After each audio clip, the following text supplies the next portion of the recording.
चंद्रपुरात धान पिकावर मंड्या तणाचे मोठे संकट, शेतकरी आर्थिक अडचणीत.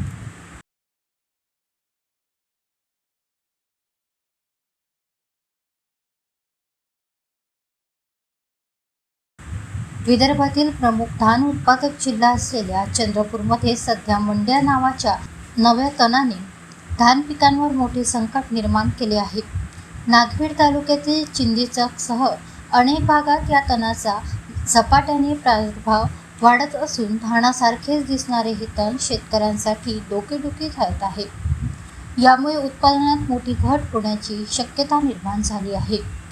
विदर्भातील चंद्रपूर, गडचिरोली, भंडारा, गोंदिया आणि नागपूर हे जिल्हे धान उत्पादनासाठी ओळखले जातात. त्यापैकी चंद्रपूर जिल्ह्यात धान हे मुख्य पीक असून विविध प्रजातींची मोठ्या प्रमाणात लागवड केली जाते. यंदाच्या खरीप आणि उन्हाळी हंगामात मंड्या नावाच्या तणाने शेतकऱ्यांसमोर नवे संकट उभे केले आहे.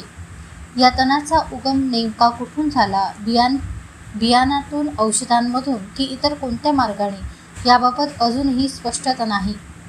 मात्र मागील वर्षी कमी प्रमाणात दिसणारे हे तण यंदा मोठ्या प्रमाणात वाढले असून आता हे विदर्भातील इतर जिल्ह्यांमध्येही पसरत असल्याची माहिती समोर येत आहे.